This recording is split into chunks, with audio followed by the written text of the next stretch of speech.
vocês estudam cuidadosamente as Escrituras porque pensam que nelas vocês têm a vida eterna, e são as Escrituras que testemunham a meu respeito. Bem-vindo a mais um Encontro com a Palavra, um programa em que fazemos um estudo panorâmico de toda a Bíblia. Estamos estudando o quarto livro do Novo Testamento, o Evangelho de João. Estamos felizes com a oportunidade de abrir a Palavra de Deus e estudá-la com você. Para ajudá-lo a compreender melhor o que vamos estudar, mantenha sua Bíblia aberta no Evangelho de João. Iniciamos o programa de hoje com uma parte da conversa que Jesus teve com os líderes religiosos da época em que viveu em carne aqui. Isso está registrado nos capítulos 5, 6, 7 e 8 de João. No início do capítulo 5, lemos que Jesus curou um homem no tanque de Betesda. Jesus foi estratégico quando o curou. Ele disse ao homem que levantasse, pegasse sua maca e saísse andando pelas ruas da cidade até o templo. Na verdade, o homem deve ter corrido até o templo. Esta ordem infringiu a lei do sábado, dia em que, entre outras coisas, não se podia transportar uma carga. Carga nenhuma. E foi exatamente essa a instrução de Jesus naquele dia, que o homem saísse carregando a sua cama, ou a sua maca. Esse acontecimento chamou a atenção dos líderes religiosos. Não é natural imaginar que os líderes religiosos ficassem maravilhados quando vissem aquele homem que havia passado 38 anos de sua vida deitado junto ao tanque de Betesda andando pela cidade. Claro, é de imaginar que eles dissessem: olha aquele homem andando por 38 anos, ele esteve junto ao tanque de Betesda e hoje está andando, que maravilha! Quantas vezes eu quis fazer qualquer coisa para que ele andasse. Mas não foi assim que eles reagiram. Quando os religiosos viram o homem carregando a sua cama, disseram: o Senhor está infringindo a lei. Eles caíram em cima dele porque o homem estava quebrando a lei do sábado. Isso mostra como eles estavam longe do espírito da lei. Jesus usou a cura desse homem exatamente para ter uma conversa com os líderes religiosos. Àquela altura do seu ministério havia muitas verdades que ele queria dizer a eles. Vimos nos evangelhos sinópticos que Jesus ensinava por meio de sermões, discursos e parábolas. As conversas que Jesus teve com seus discípulos também foram uma fonte de ensino. Mas aprendemos muito também com essas conversas que Jesus teve com os líderes religiosos. Essas conversas eram mais acirradas. Na verdade, eram discussões. E esta, em particular, começa logo depois da cura do homem do tanque de Betesda, que é registrada no capítulo 5. Enquanto você estiver lendo os capítulos 5, 6, 7 e 8 de João, faça uma lista de todas as declarações que Jesus fez sobre ele mesmo enquanto discutia com os líderes religiosos. Observe quem ele diz ser. Observe também que um dos objetivos de João ao escrever esse evangelho foi nos mostrar quem Jesus é. Quem é Jesus? Você terá a resposta para esta pergunta nessa discussão de Jesus com os líderes religiosos. Nesses 4 capítulos, o próprio Jesus declara quem ele é. Depois de ler todos os capítulos, sua lista estará bem longa e você vai acabar concluindo uma dessas 3 coisas. Que ou Jesus é mentiroso ou lunático, ou o Senhor, e você vai adorá-lo. Se Jesus não fosse nada do que alegava ser, você ainda poderia dizer que ele foi um homem bom, um bom professor, um grande líder e um importante personagem da história. Se Jesus não fosse nenhuma dessas coisas, ele seria um impostor, um fraudador. Ele seria um mentiroso. Se você não acredita que Jesus seja tudo o que ele alega ser, tem de ser honesto o suficiente para considerá-lo um mentiroso e dizer o que ele realmente era. Ou ele era tudo aquilo, ou então ele estava só brincando. Conforme ouvimos estas declarações, descobriremos coisas como: o Pai a ninguém julga, mas confiou todo o julgamento ao Filho para que todos honrem o Filho como honram o Pai. Jesus também afirma que: eu lhes digo verdadeiramente que o Filho não pode fazer nada de si mesmo. Só pode fazer o que vê o Pai fazer, porque o que o Pai fez, o Filho também faz. Se alguém chegasse dizendo que era Deus, talvez você perguntasse a essa pessoa: ah, quer dizer que você é Deus? Deus criou, você pode criar.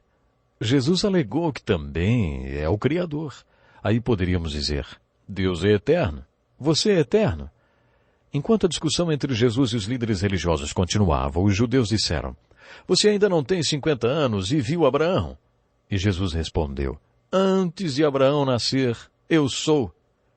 Os judeus então pegaram pedras para apedrejar Jesus. O povo não duvidava das declarações de Jesus e nem o questionava.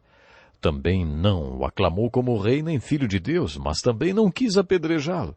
A Bíblia conta que depois da discussão, alguns creram nele.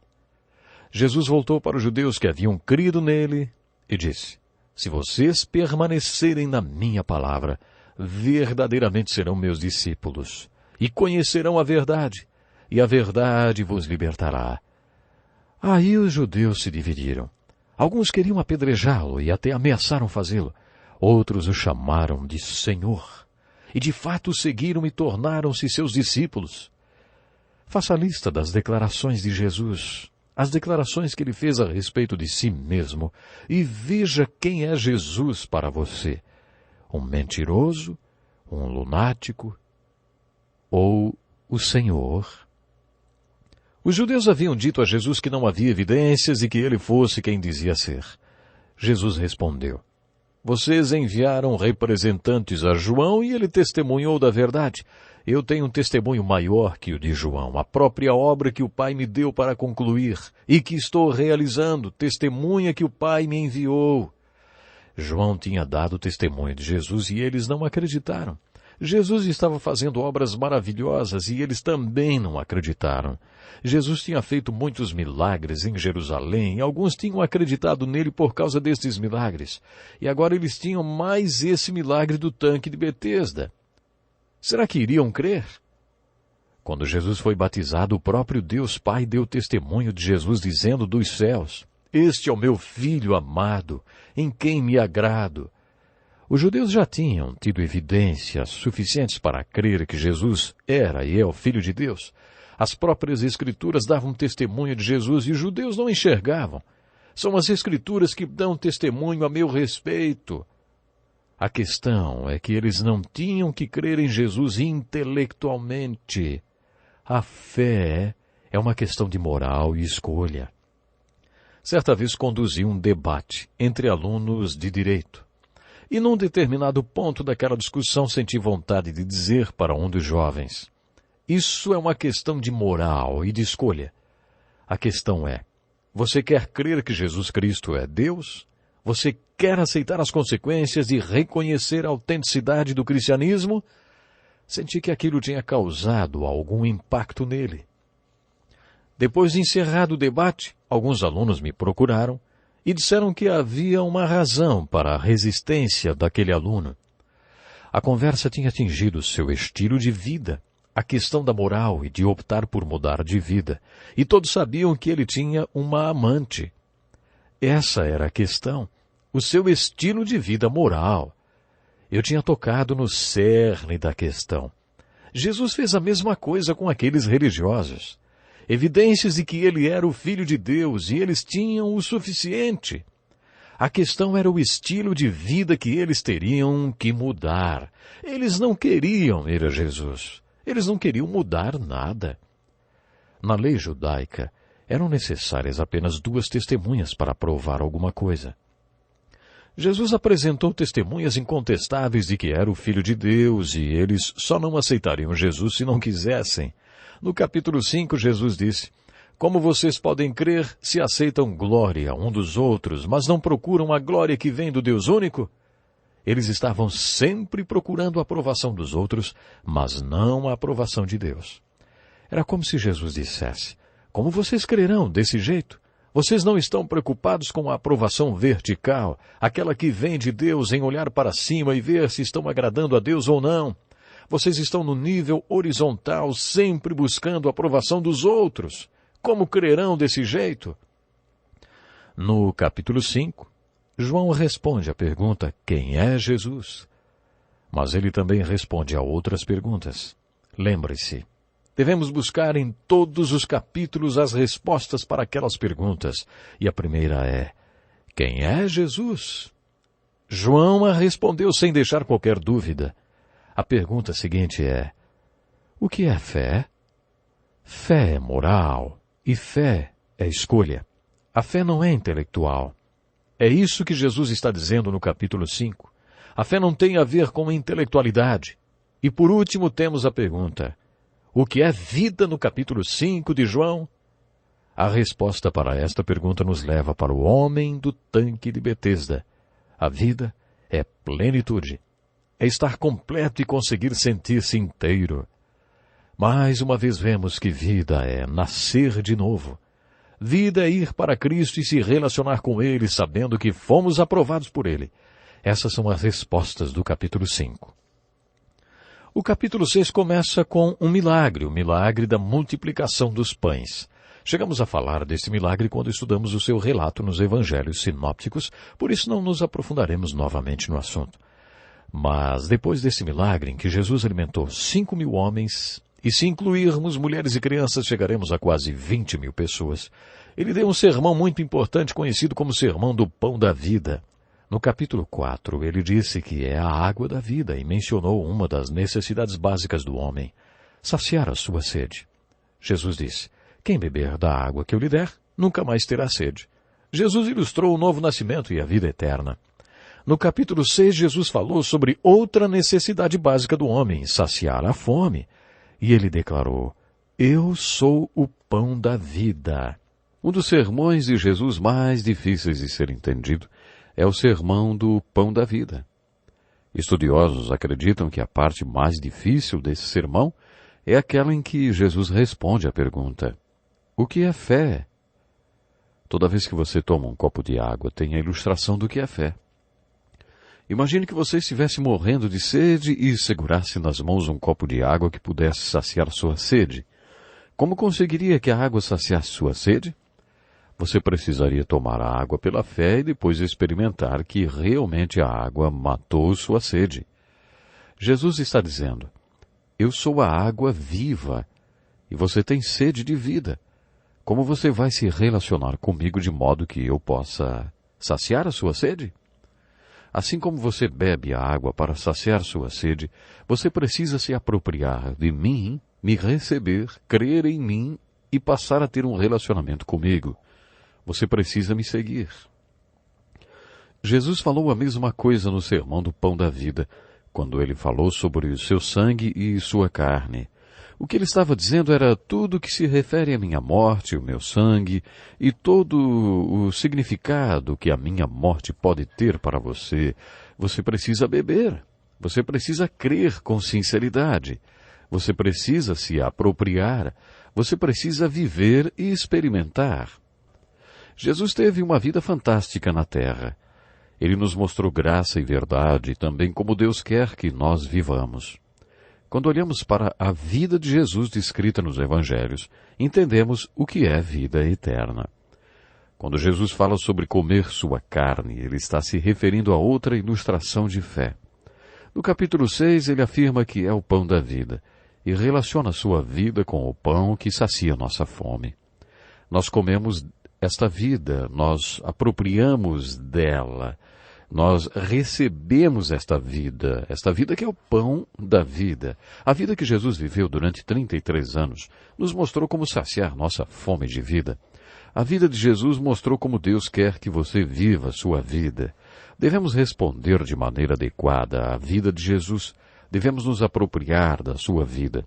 Em outras palavras, comer sua carne, apropriar-se da sua vida, beber o seu sangue para ter vida eterna, apropriar-se da sua morte para então ter vida eterna nesta vida.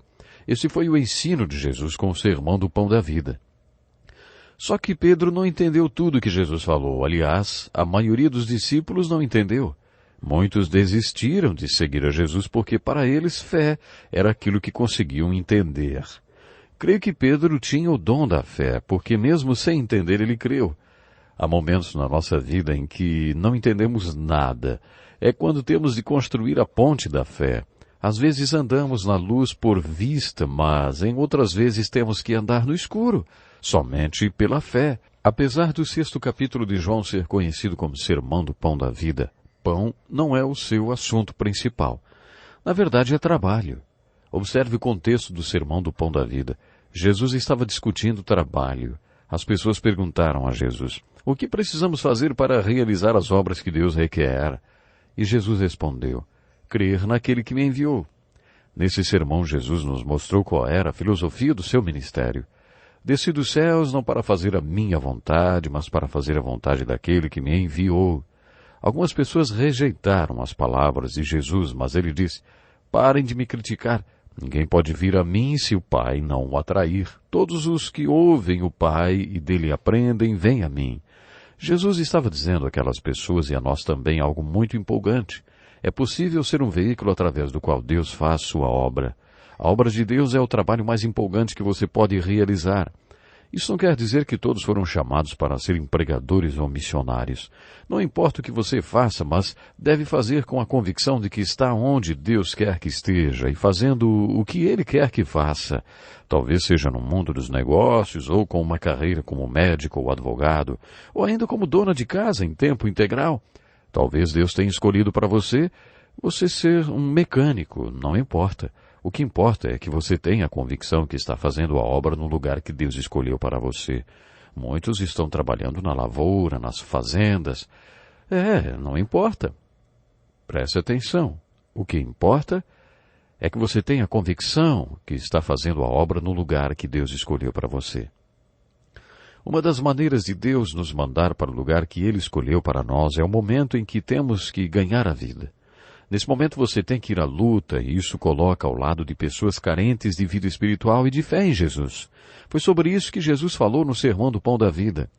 Quando Jesus veio ao mundo, Ele veio para nos salvar de várias coisas. E uma das coisas das quais Ele veio nos salvar é o trabalho sem sentido. Ninguém que saiba quem Jesus é, o que é fé e o que é vida eterna, vai ter uma carreira e uma vida profissional sem significado. Deus não quer isso para nós. E foi por isso que Jesus pregou o Sermão do Pão da Vida. Jesus estava falando sobre ter uma vida de trabalho que faça sentido, que tenha significado. No capítulo 7, Jesus continua o diálogo. O meu ensino não é de mim mesmo, vem daquele que me enviou. Jesus estava dizendo: não sou apenas mais um rabino com alguma filosofia incontestável. O meu ensino não é meu, é de Deus. Jesus estava dizendo que seu ensino era a palavra de Deus. É claro que os líderes religiosos não acreditaram. Eles queriam que Jesus provasse tudo o que dizia. Hoje muitas pessoas são assim. De tudo que ouvem querem saber como você sabe, hein?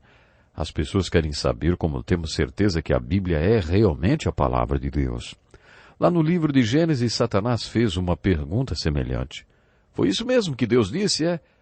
Esse é um velho truque que o diabo usa. Será que a Bíblia é mesmo a palavra de Deus? Quando os religiosos desafiaram Jesus, ele disse: vocês têm de entender que a fé não é intelectual. A fé é uma questão de moral e de escolha. Jesus quis dizer que se alguém busca o seu ensino com o desejo de praticá-lo e pede que Deus o ajude nisso, enquanto pratica as palavras de Jesus, descobre que o ensino dele realmente vem de Deus. Jesus estava falando que as únicas pessoas qualificadas para opinar sobre a inspiração das Escrituras são aqueles que buscam as Escrituras com o desejo de fazer a vontade de Deus e que, de fato, dizem: Deus, eu quero fazer o que é certo. Vocês estão lembrados do aluno de direito com quem eu discuti? Ele não queria fazer o que era certo e por isso colocou uma cortina de intelectualidade na conversa. Jesus está nos dizendo que as pessoas com direito de questionar a inspiração das Escrituras são aquelas que já tomaram a decisão de fazer o que é certo, de fazer a vontade de Deus. Jesus disse que se alguém buscar o seu ensino com esse desejo no coração, à medida que praticá-lo, receberá certeza de que aquele ensino vem de Deus. Vamos tomar como exemplo um casal que procurou o pastor da sua igreja porque o casamento deles estava morrendo, se arrastando. Tanto o homem como a mulher entraram na relação perguntando o que o outro tinha para dar ou o que eles tinham a ganhar com a relação. Claro, o casamento fracassou. O pastor respondeu a eles: vocês sabem que Jesus disse que vale mais dar do que receber? Existe mais alegria em dar do que em receber. Você não deveria ir para casa à noite depois de um dia duro de trabalho, pensando em como seu cônjuge vai tratá-lo. Comidinha pronta, casa em ordem, bom papo. Você teve um dia tão agitado e agora quer sossego em casa. Em outras palavras, você está pensando no que vai receber do seu cônjuge. O pastor continuou. Acontece que quando o marido chega em casa, a mulher pode pensar, fiquei o dia inteiro enfiada aqui em casa cuidando das crianças, meu marido vai ter que me ajudar. Ela, por seu lado, está pensando no que vai receber do marido. Quando os dois se encontram, aí a coisa fica feia, né? Porque ninguém está disposto a dar nada. Todo mundo só quer receber. Vamos imaginar agora o oposto. O marido, enquanto volta para casa, está pensando na esposa, em como ela ficou o dia inteiro em casa com as crianças, e em como ela precisa de ajuda, compreensão e de alguém para ouvi-la.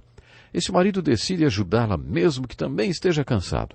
Quando ele chega em casa, a esposa pensou o mesmo a respeito dele, e ao invés de armada, ela o recebe com carinho, alegria e com um jantar pronto.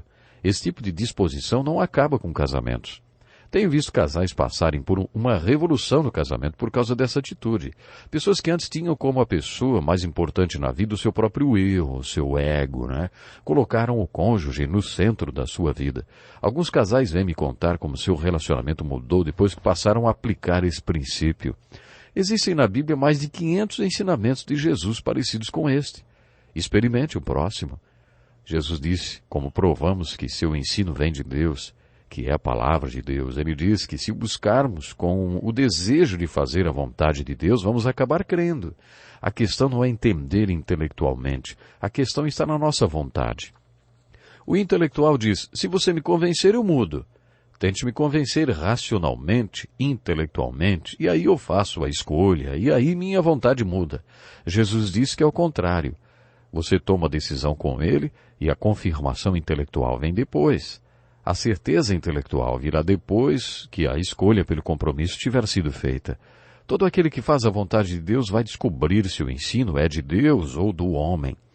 Venha você para Jesus e diga, eu sei que o Senhor é a água viva que pode saciar minha sede e é o pão da vida que pode saciar minha fome. Ajude-me a segui-lo e a experimentar a alegria de uma vida plena, a alegria de nascer de novo. Se você fez essa oração, eu gostaria de ficar sabendo, escreva para nós. Temos à sua disposição literatura que pode ajudar você a crescer na fé. Não esqueça, aproveite a oportunidade de vida que você está tendo. E viva esta vida tendo Jesus como o pão da vida, como a água da vida, ou seja, tendo Jesus como o ponto-chave da sua existência. Tenho certeza que a sua vida será muito alegre. Até o próximo encontro.